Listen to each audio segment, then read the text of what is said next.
Time for a deep dive into today's local headlines, weather, and top stories. It's The Rundown, hosted by your WBTW News 13 morning team.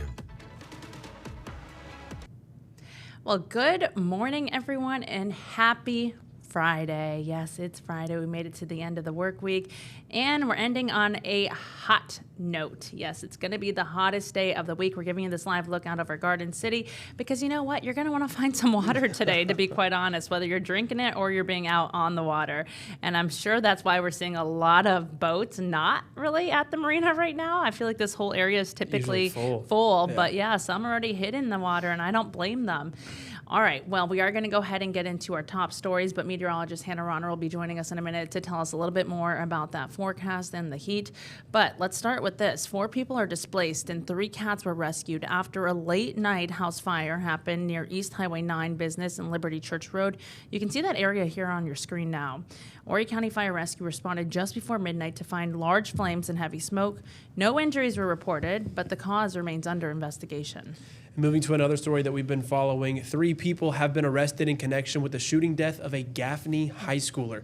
17-year-old Jamil Trinfair Jr. was shot and killed Wednesday while waiting at a school bus stop. Police say 18-year-old Kavion Kendra Covington and 17-year-old Reginald Barnes Jr. are both charged with murder and possession of a deadly weapon during a violent crime. A 16-year-old was also located yesterday, but his identity has not been released because of his age. Barnes was in court yesterday for a bond hearing. Now, Ferris' family believes that this was all a premeditated attack. Take a listen to what they had to say. This was premeditated because they had been bothering my grandson for a while, even at school, and nothing was ever done. He didn't see that coming. He wasn't prepared for that. He was just trying to go to school, what he do every single day. Now, this is an active investigation, and as we continue to learn more about the situation, we will continue to provide it to our viewers. Just a devastating and tragic story. I want to know, when that happened, it was at a bus stop, and there were elementary school, graders that were on that bus, and they had to witness all of that.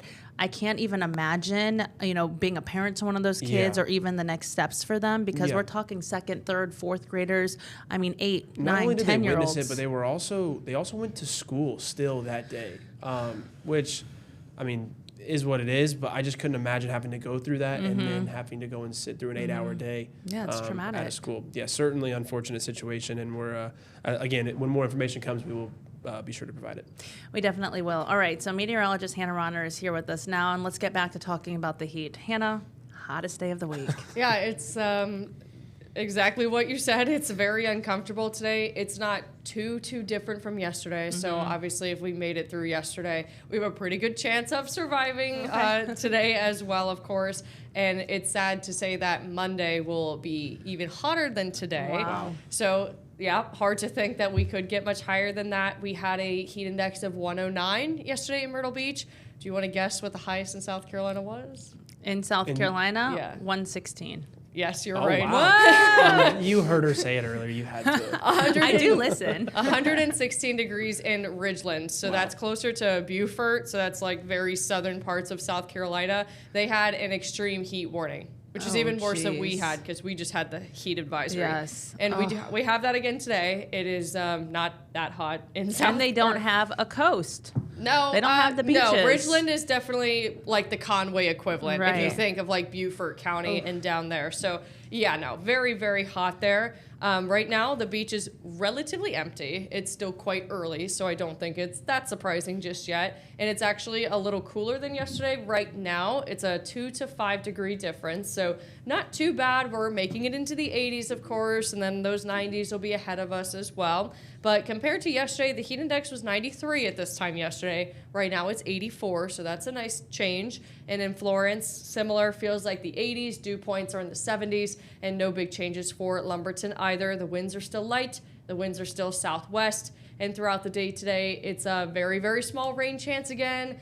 I haven't seen rain apart from Monday, so I made it like 4 days without any rain at my house. But there's an isolated threat for rain. But other than that, it's just hot, humid. have a way to stay cool. The shade, the AC will be your best friend. I know we're going to get into a little bit more of the forecast coming up, but is it going to rain this weekend at all? It is going to rain this weekend, and that really helps with the heat. So I'm excited to talk about that. That'll be Saturday and Sunday. All right. Well, if it's going to rain on the weekend, there's some events happening in Myrtle Beach that people are going to maybe have to dodge some rain. And those two events happening this weekend are helping all students gear up to head back to the classroom. The city's book bag giveaway will happen from 5 to 7:30 this evening next to the Patrick Mobile Park home off of Highway 15. On top of free school supplies, there will also be a lot of fun that you can have there with food, games, and music. Again, that is from 5:30 to 7:30 happening today. That's right. This is the last weekend before the kiddos. Everyone's going to be back at school. Yeah, they go back to school. Well, then tomorrow, the Sandy Grove Missionary Baptist Church will host its 17th annual Back to School drive-through giveaway. It'll be from 11 a.m. to 1 p.m. at the church on Carver Street. You can see all the information on your screen now. More than 200 backpacks filled with supplies will be handed out, and children must be present to receive one. So I'm happy to hear that they'll be able to get some of those giveaways. Who doesn't love that, Yeah, right? and seeing something like this, it's always cool to help out the community and the kids that need it the most. Most definitely. Well, speaking of back to school, President Trump is calling for major changes to childhood vaccine recommendations, including fewer routine shots. Some North Carolina districts say they plan to follow state health department guidance. Meanwhile, in South Carolina, the Department of Health says there's currently no required action by the agency. Health officials say vaccines remain an important tool for protecting kids, and they encourage parents to talk with their child's doctor if they do have any questions. From what I heard, there are some parents that are getting a little confused because you hear, someone like the head of our country saying that they're changing things, and then doctors are saying otherwise. So you can see the confusion, but, I think what we said there at the end, just talk to your doctor and, follow your own recommendation and what you think is best fit for your child. All right, awesome, Adriana. Thank you so much. Well, we are going to take our first break, and like we mentioned a little bit earlier, it is a scorcher outside, and like you mentioned, it's not going to be cooling down really that much anytime soon. We've got your entire forecast and a look at your weekend weather with meteorologist Hannah Ronner coming up after the break. Stick around. Stick around for more of the Rundown. We'll be back after this short break.